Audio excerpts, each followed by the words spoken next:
future hearings too. Time now to bring in our political panel, and joining us right here in the studio today, Labor MP Luke Gosling. Welcome back, Luke. Hey, and Liberal MP Aaron Violi. Welcome to you too. Hey, Greg. Aaron, why don't we start out on something that you'll both be familiar with because it was bandied about during question time. Fuel efficiency standard, Luke. Plenty of questions asked. I'm not entirely clear what the answer was. We'll see if we can clear it up now. Is the government going to have to fold on its original proposal, or at least water it down in view of the fact that the Biden administration is doing just that? Well, it's around consultation, obviously, and those asking the questions obviously weren't happy with that. But consultation's a thing where you go out and talk to stakeholders and get their feedback, and that's what Chris Bowen's doing at the moment.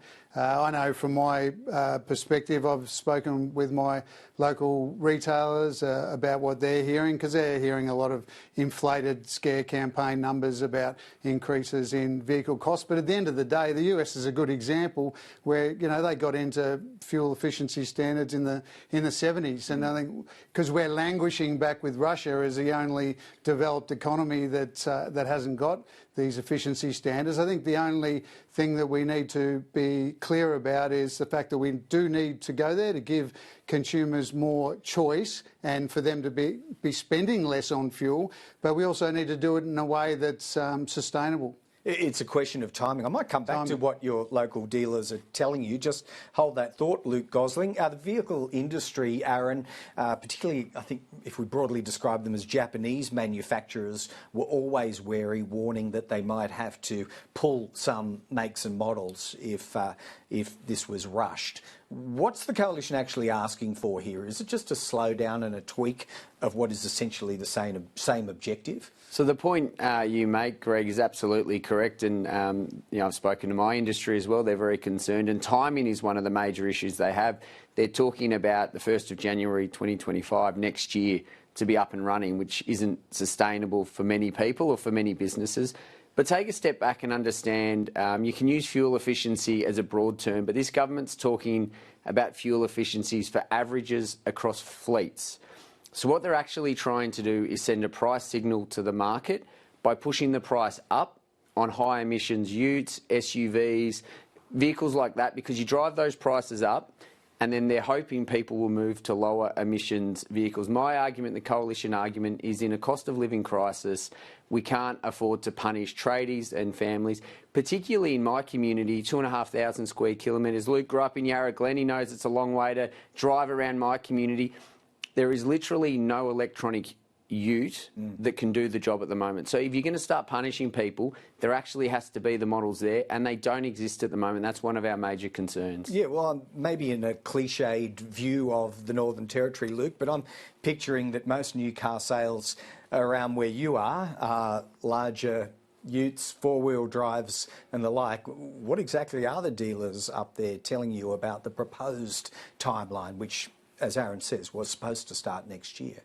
Well, that's exactly why we're consulting, to see from their perspective what they think is going to service motorists the best in our context. They're lukewarm on it, or? Well, we're obviously not wanting to punish anyone, and certainly are approaching this from what's sustainable, and I've made sure that their feedback, which is essentially around the timing of how this is brought in, and the Minister will be listening to that and taking that on board, I'm sure, because at the end of there's room to accommodate them on timing. That's coming through pretty loud and clear, is it? Yeah, not everyone will get what they want, but we'll get we'll land at a sensible place that's going to be good for motorists. It is important, of course, that people have more choice, and they're blowing a lot of money on fuel that they don't need to.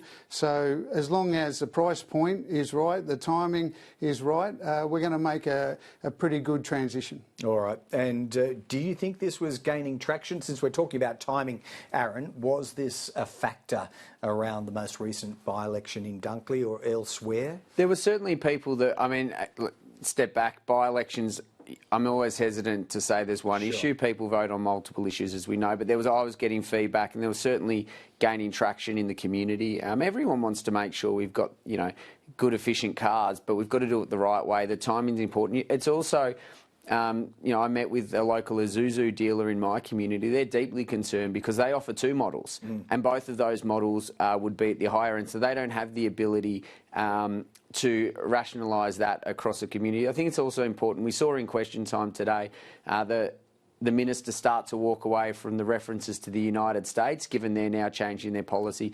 But even then, I think it's an important point to make that the US, not just the timing, but as an example in the US system, their cap is at 4.5 tonnes. Ours will be at 3.85 tonnes, which is going to mean that a lot more cars are captured in Australia that aren't captured in the US. And perversely, that's one of the reasons the US has such big vehicles, is to get them above the cap. So to compare the US regulation with the Australian one is apples and oranges, and it's a bit disingenuous from the minister to be doing that. But I noticed he's stepped back from that in question time today after the Biden administration's announcement. So a lot to play in this space. I noticed that, Aaron. Some of the original cameos and paperwork we got had references to the F-150, but that's not even captured by the US scheme. Let's move on. Religious discrimination laws, Luke Gosling.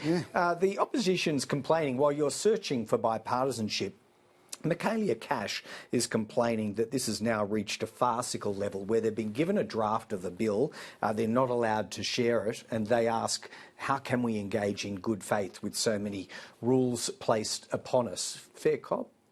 Well, let's be clear about the ALRC. I mean, they don't write policy for the Australian government. We write policy after that word again, consulting with stakeholders. But she's talking about the bill, a draft bill, not the ALRC Law Reform Commission report. Sure. And there's no doubt that, I'm speaking personally, the first ALRC contribution left a lot to be desired.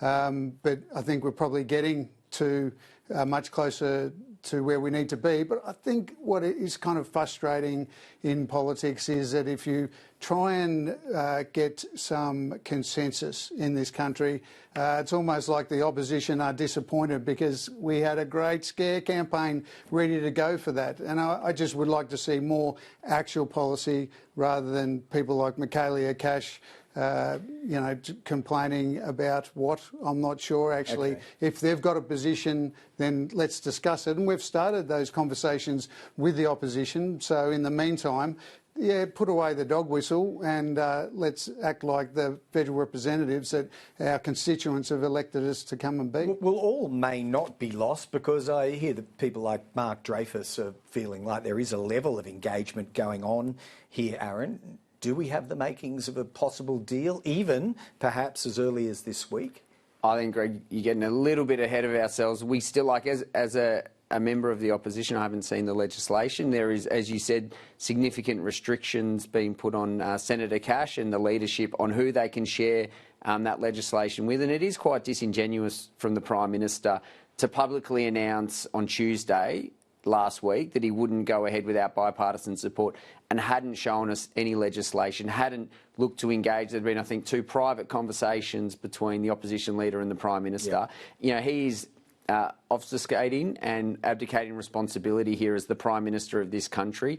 We don't have the detail of the legislation to discuss, but we will, like every piece of legislation, the opposition will look at it and judge it on its merits, but we've learnt with this government the devil is always in the detail. Until we see the detail, we can't have a position. And do you agree that this is a sensitive enough matter that it should only and could only proceed with effectively bipartisan support? Yes, they could go with the Greens and others, but their first preference is apparently to go with the coalition.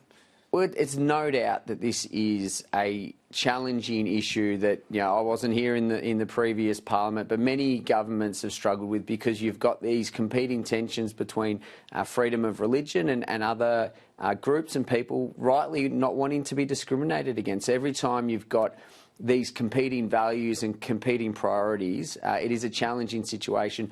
I've got a personal belief. I think it's really important that we always remember in these conversations that there are people, particularly young people, impacted by the conversations. We need to be really careful in our words. If we can find a bipartisan solution that keeps both groups happy, I think that would be a great result. But again, the start hasn't been great with the Prime Minister front-running this in public before engaging in good faith on the legislation with us as an opposition. All right, I'm going to move it along to something that concerns your parties respectively. I'll start out with an ALP-focused one to you, Luke Gosling, first of all. 32% primary vote in News poll, below 30%, 29 in Tasmania. With roughly speaking a year to go and some MPs declaring they're not going around again today, doesn't inspire confidence, does it, for a majority Albanese government on those numbers? Oh, we're travelling real well, Greg. I mean, we've got a fantastic team and a balanced team, as everyone knows. I mean, the opposition, they've had quite a few opportunities to pre-select a woman recently. And I'm getting to that, yes. Well, they can't quite get there, but we've got a really balanced, smart, tough team that put out good policy, and as a result, I think we won Dunkley, didn't we? You did. And I think we're really travelling as well as can be expected at this time. But more than that, I mean, inflation, if you just look at that, if you look at the unemployment numbers, everything's heading in the right direction. Inflation is moderating. We're worried about it still, but we've got great support for cost of living out there in terms of the tax cuts. And I think that's what's going to turn it around for you, is it? The economy by this time next year, because you're not going to get there from 32%. Well, I just think that people will see, and there will be more cost of living relief coming in the next budget. I think people will see is that our government, under the Prime Minister, is really focused on the people of Australia, growing our economy, but helping people with the cost of living. And I think that'll be appreciated. But I think more and more they'll see that the opposition haven't really got much to offer, but they'll make that decision for themselves. All right, well, Luke's inviting me to ask a question, which I was going to do anyway, Aaron Violi. Liberal pre-selections in what I think we could fairly describe as the troubled Victorian division of the Liberal Party at the weekend. A woman in Kooyong, Amelia Hamer. Tim Wilson back to go around in Goldstein.